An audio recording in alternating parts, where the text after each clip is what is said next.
apa yang Anda alami dinamika berjudi itu? Ketika menang, apakah Anda senang atau pernah juga kalah sebagai bandar, atau seperti apa dinamika bandar itu?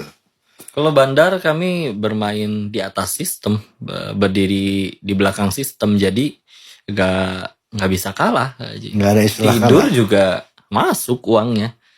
Karena kan pemain pada main tuh 24 jam. Dan Kita sistem tidur. ya namanya sekarang kan sudah dalam bentuk website, sudah ada algoritmanya, sudah ada dalam bentuk aplikasi yang memang sudah disetting untuk seperti itu. Ibarat kayak kalau ada mesin capit boneka gitu aja kan. Kan kalau kita beli mesinnya ditanya ini mau di putaran keberapa? Putaran keberapa? Iya, jadi ntar kalau misalnya di putaran ke-10 nanti dia nyapitnya lebih kenceng. Jadi biasanya yang menang itu yang putaran ke-10. Karena kalau misalkan semuanya punya capitan yang kuat, probability-nya semuanya sama, ya setiap kali main menang ya bangkrut kan. Oke.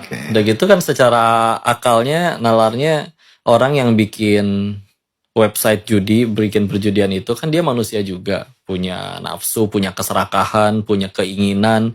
Maka kalau misalkan mustahil, tidak masuk akal kalau mereka sengaja membuat perjudian itu dengan sengaja khusus untuk bagi-bagi uang kepada semua pemain yang main agar dibagikan kemenangan, kan mustahil. Karena kalau dari awal niatnya pengen bagi-bagi duit, ya yang pasti mereka buat lembaga zakat infak sodakoh daripada Benar. iya kan. Memang ada peluang untuk bisa menang, cuman ya rasio umumnya tuh biasa ya 8-2.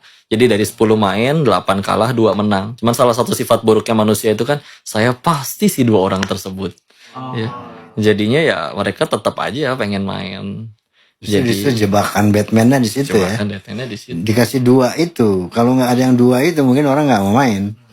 Karena dikasih peluang 2 itu bisa menang dari 8. Maka semua orang mengundi nasib untuk bisa mencapai yang 2 itu. Kan seperti itu. Orang misalkan kayak dibentuk sayembara, pemenangnya hanya 1 nih misalkan juaranya, ya orangnya tetap aja kan iseng-iseng berhadiah. Jadi emang aslinya orang yang main itu bahkan emang uang adem. Besok udah gajian, sisa gaji masih ada nih 200.000.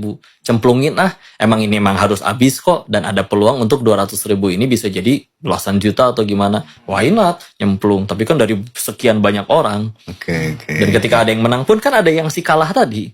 Jadi untuk dari sudut pandang si Andarnya nggak pernah kalah. Cuman memang jeratannya itu dimulai ketika udah pernah ngerasain menang, udah ngerasain enak, ngerasain menang gimana. Lalu ketika akhirnya bulan itu berlalu, uangnya berlalu, bahkan emang nggak usah nunggu berbulan-bulan. Kalau dia menang nggak usah nunggu besok sorenya bisa main lagi. Kalau kalah kan, emang dari awal uang ini nggak ada, habis pun nggak apa-apa. Ada sebagian memang dibelikan barang dan yang lain-lain. Tapi ketika akhirnya sudah habis, keuangannya kembali normal seperti biasa, terus ada uang lagi misalkan dipakai atau kebutuhan sesuatu, main deh. Ketika akhirnya udah main, terus nanti kan kalau ternyata kalah, selalu punya pola pikir, saya hanya butuh 1 kali lagi kemenangan, balik nih ini semua. Jadi gimana? Ya udah, minjem dulu aja. Gue menang dibayar kok.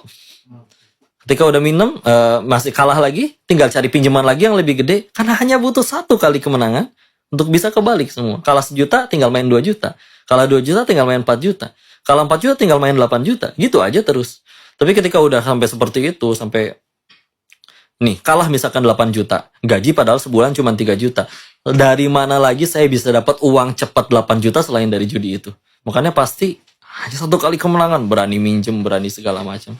Ya udah mulai kalau udah nyampe di circle yang itu, udah nggak akan dikasih jelas. Oke.